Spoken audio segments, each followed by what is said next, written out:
Last Christmas, my girlfriend broke up with me, literally 2 days before Christmas, and I was seriously crushed by it. We had dated up to that point for almost 3 years, and she left me on account for her ex, who was a felon, mind you, but that's a whole other story. So that Christmas I spent alone.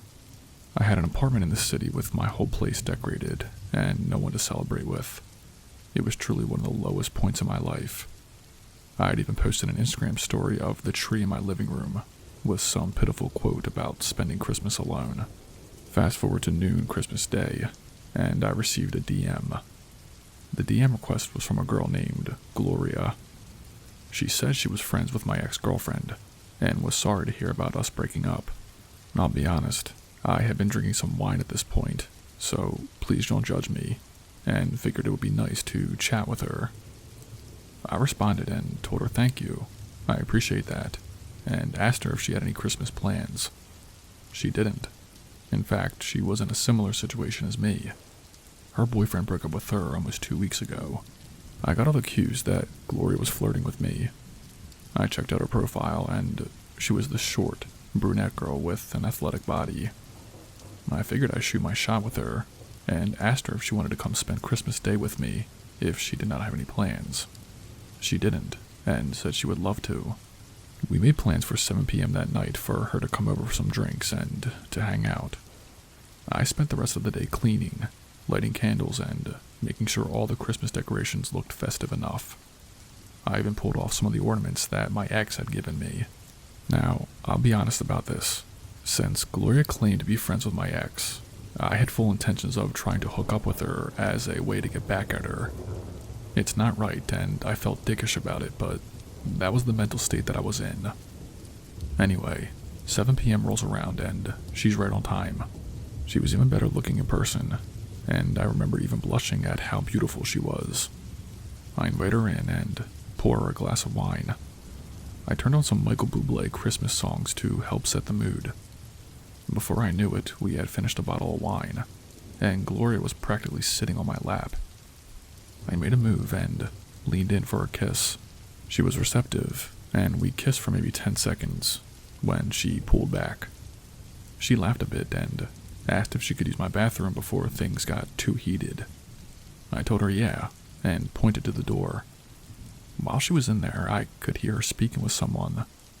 It sounded like she was talking in a low whisper. I only caught a few words. "I'm here. I'll call you after." When she got back, I kind of jokingly asked who she was talking to. She said it was her friend checking up on her, just to make sure that she was okay. That's when I suddenly had to go to the bathroom too. The wine was really getting to me. I excused myself and said I'd be right back. Just as I'm finishing up, I hear this loud thud on the bathroom door. I finish washing my hands and try to open it. The door on my side was unlocked, but when I tried to push it open, it would not budge. I gave it an extra hard push, but it wouldn't move, as if someone was blocking it on the other side. Confused, I called out to Gloria and asked her what was going on. There was no response. I tried pushing again, but with no luck. I pulled out my phone and went to call her. The phone just kept ringing and ringing. Then I heard multiple voices. They were talking in hushed tones, and I could hear other things moving around in my apartment. I started screaming at this point and banging on the door. I could still hear a bunch of stuff being moved around, and I was reaching my boiling point. I backed up as far as I could, lowered my shoulder, and slammed into the bathroom door as hard as I could. The door splintered on the edges, but it opened. I was able to poke my head out and saw that my oak dresser had fallen over, which was placed in front of the door. When I finally climbed out, I saw 3 people at my doorway. Gloria, my ex-girlfriend, and a man I did not recognize. I was about to charge at all of them, but the man put his one hand out and the other in his jacket pocket. No words were spoken, and all 3 of them ran out. I went to the window, and I saw all 3 of them hop into this Chevy truck and then pull off down the street. It was then that I started assessing what had happened. I found out my MacBook, PS4, all my games, my watch collection, and my spare cash was all missing. I immediately got the police involved, and it turns out that my ex-girlfriend and Gloria were working together to rob me. The guy was her old ex and her new boyfriend. Apparently they had some sort of polyamorous relationship and were all sleeping together. The police went to where they were staying, but everything was gone. They had moved out. I tried to find them all on social media, but I was blocked on everything. My belongings were never returned, and all three of them are still on the loose. God only knows where they are. Never in my life would I have dreamed that this was what my life would come to. That Christmas was seriously a nightmare from hell for me. I haven't dated anyone since because of my severe trust issues, and I no longer celebrate Christmas.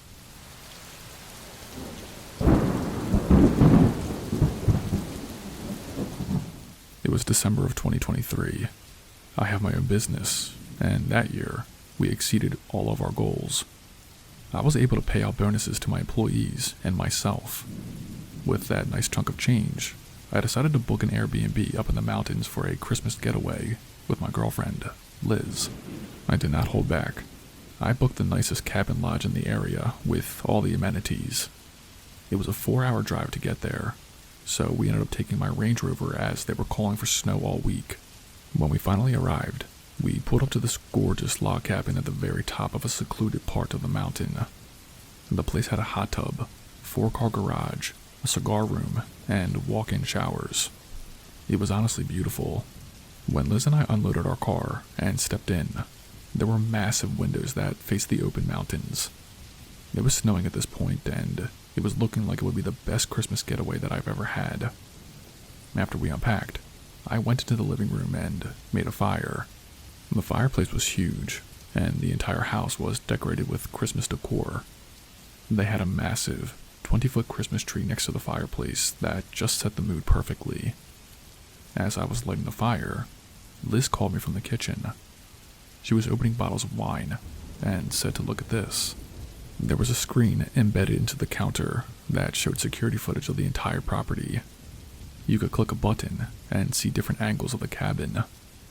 It was neat, I thought, and added an extra layer of security and comfort for our stay. After that, we had some alone time, and were showering off and getting ready to get into our pajamas and watch a movie.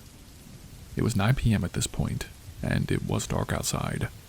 We went to fill up our glasses with some wine in the kitchen when I saw something on the security footage. There appeared to be someone by my car, bent down on their knees and doing something with my tires. My first thought was, maybe this was the Airbnb owner, but even if it was him, why was he messing with my tires? I threw on my robe and told Liz to stay here. It was snowing outside when I opened the front doors, which led to the driveway where my car was. I see the man and he sees me. I call out and ask him who he is and what is he doing. He was bundled up with a fluffy blue jacket, a Carhartt hat, earmuffs, and I couldn't really see his face. He looks at me and replied, "Just making sure you're all good." Concerned, I asked again who he is. He does not reply and proceeds to simply stand up and walk away. Where he walked to, I'm not sure, as we were the only house up here for miles, and it was snowing at nighttime. I go over to check my car, and I can't see any damage or anything missing. I go back inside and lock all the doors. I told Liz about the guy, and she was immediately worried. Who was he? What did he want? I don't know, I said. I was frustrated and worried as well. I called the Airbnb owner to see if he can give me any further clarification. He answered on the second ring and said he isn't sure who that was, as there is no other homes out that way. Now we were really on edge. We decided it would be best to head upstairs and sleep, as that would give us more security in case anything happened in the night. Around 1 a.m, Liz wakes me up. She's shaking and sitting up in bed. She whispered, "Someone's inside." I'm on full alert, and I jump out of bed. I had brought one of the fire pokers up with me as a weapon. I grabbed that and ran downstairs. I turned on all the lights, but I did not see anyone. Liz was behind me, and she said she heard someone moving down here. I tell her to go back upstairs and try to call the police, just in case. She runs back while I canvass the entire first floor. Nothing was unlocked, and I did not see any footprints. I was about to give up when I checked my phone. I had a message from one of my employees, Eric. It said, "Fuck you, boss. The bonus you gave was not enough, and I know you gave yourself more." Then there was a picture he sent of my car tires, slashed from outside. I was baffled. Then I heard Liz scream from upstairs. I went sprinting up, and she was huddled in the corner of the bedroom, phone in her hand, and pointing at the window. She said someone was just outside it, trying to get in, but jumped off when she yelled. I looked out, and saw someone limping away into some nearby trees. Police arrived almost 20 minutes later, and they had actually caught the guy. It was Eric, my employee. Well, I guess at that point, ex-employee. When he jumped off the ledge of the window, he had fractured his ankle and surrendered himself so that he could have medical attention.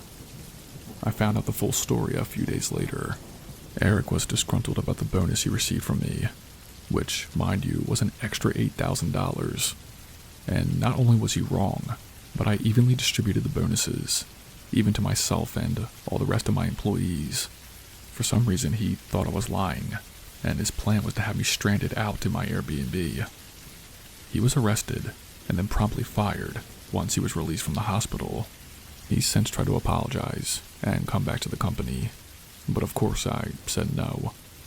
Not only did he ruin my Christmas, but he put my girlfriend in jeopardy. After I had my tires fixed, we left for home early. I guess being a good boss can really turn people into Scrooges. Merry Christmas, y'all.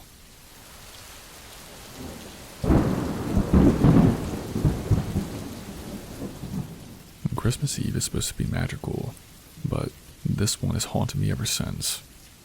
I still can't explain what happened, and it still bothers me to this day. I'm sharing this here with you guys because maybe someone out there has had a similar experience. That night we were doing the usual, putting the kids to bed early because, well, Santa doesn't come unless they're asleep, right? My wife and I took them in around 8 p.m., and after the usual protests and one extra glass of water for each of them, they were finally out. With the house quiet, we went to our bedroom and started the Santa duties, grabbing the wrapped gifts we've hidden in the closet. Once we brought them into the living room, we carefully began arranging them under the tree. We like to make it look like Santa had meticulously laid everything out, so it took some time to get everything just right. We were maybe 30 minutes into it when I heard something that made me freeze. Laughter. It wasn't a loud, belly laugh or anything like that. It was soft, almost like someone trying to stifle it. My wife stopped arranging gifts and looked at me. "Did you hear that?" she asked. I nodded and glanced around the living room. There wasn't anyone there. My first thought was that one of the kids had woken up and was trying to catch Santa in the act. I told my wife to stay put and quietly made my way into their bedroom. The door was shut. Slowly, I pushed it open. All 3 kids were sound asleep in their beds, breathing deeply. I even stepped inside to make sure none of them were just pretending. Nope, they were out like lights. I went back to my wife, who was still standing near the tree. "They're all asleep," I told her. "Maybe it was the wind or something outside." She did not look convinced, but we went back to arranging the presents. Eventually, we got everything set the way we wanted it. That's when it happened again. Laughter. This time, it wasn't distant or faint. It was close. So close it sounded like it came from directly behind the tree. Our tree is massive, 10 feet tall, and so wide you can't see behind it without walking around it. My wife's face went pale. We both stared at the tree for a moment before I grabbed the fireplace poker and motioned for her to stay back. I crept around the tree, expecting to find one of the kids hiding, or maybe some kind of toy malfunctioning. But there was nothing. Nothing, except for the window being behind the tree. It was halfway open. Now, this is December, and we live in the Midwest. No one in their right mind would leave a window open in this weather. My stomach dropped. I stepped closer, and saw something that made my blood run cold. Footprints. There were 2 distinct sets of footprints in the snow outside, leading up to the window and away from it. The prints were not fresh. They were slightly blurred, as if they'd been made an hour or 2 earlier, but they were unmistakably human. "Do you see this?" I said, motioning my wife over. She nodded. "Who the hell?" I had no answer. My first instinct was to call the police, but then I hesitated. It was Christmas Eve. I did not want to scare the kids or ruin their morning, so instead, I locked the window, double-checked all the other doors and windows, and grabbed my handgun from the bedroom. That night, I slept on the couch, gun in hand, with the tree lit up beside me. There was no more laughter, no strange noises, just an eerily silent house. Christmas morning came, and the kids ran down the hall screaming with excitement. We opened gifts, took pictures, and had the perfect Christmas. They never knew what happened the night before, but I can't stop thinking about it. Who, or what, was in my house that night, and why were they laughing? I've run through every possibility, a prank, a neighbor, maybe even a toy glitching, but none of it explains the open window or the footprints. And it's been years, and I still have no answers. Every Christmas Eve since, I make sure every window is locked and triple-checked. I'd like to think it was nothing, just some weird coincidence, but deep down, I know better.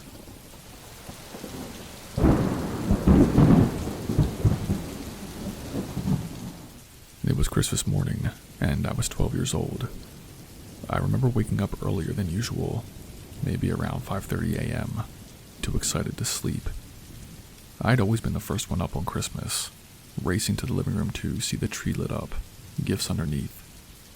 This time was different though. The moment I stepped out of my room, something felt off. Our house was quiet, except for the faint hum of the heating vents. As I turned the corner into the living room, I froze. Sitting in the armchair across from the Christmas tree was a man. He looked to be in his mid-40s, wearing a dark green jacket and jeans. His posture was relaxed, too relaxed for someone who did not belong there. He held one of the wrapped gifts in his hand, turning it over absent-mindedly as if examining it. He did not notice me at first. I stood there, my breath caught in my chest, unsure what to do. Finally, I said, who are you?"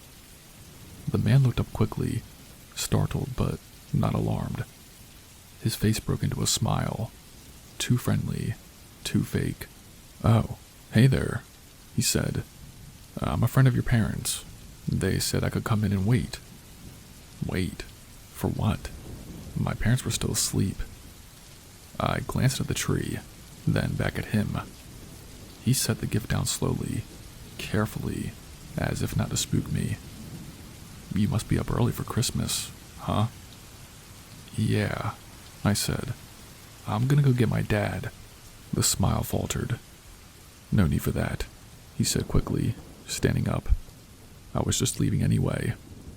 He started towards the front door. I backed up as he approached, never taking my eyes off of him. When he reached the front door, he paused. "Merry Christmas, kid," he said softly, and then he was gone. The moment the door clicked shut, I bolted down the hall to my parents' room. I shook my dad awake, panicked and rambling. "There was a man in the living room. He said he knew you." My dad shot up, pulling on his robe as he ran into the living room. My mom followed close behind. Of course, by the time they got there, the man was gone. Nothing seemed out of place. The presents were untouched, the door was locked, and the house was quiet again.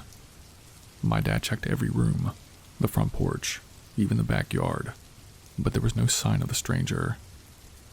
"You sure you weren't dreaming?" he asked, though his tone was serious. "I swear, Dad," I said. "He was sitting right there."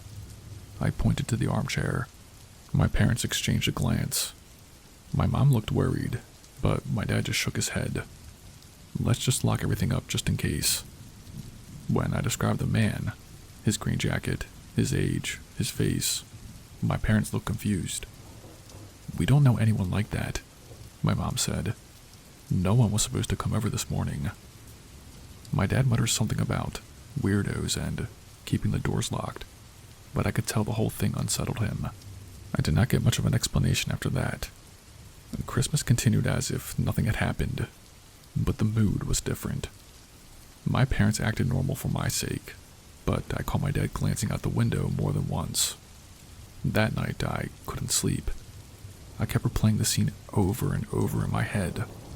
The stranger sitting there, holding the gift like it belonged to him. The way he left so quickly when I questioned him, and his words. They said I could come in and wait. Wait for what? It's been years, and I still think about this.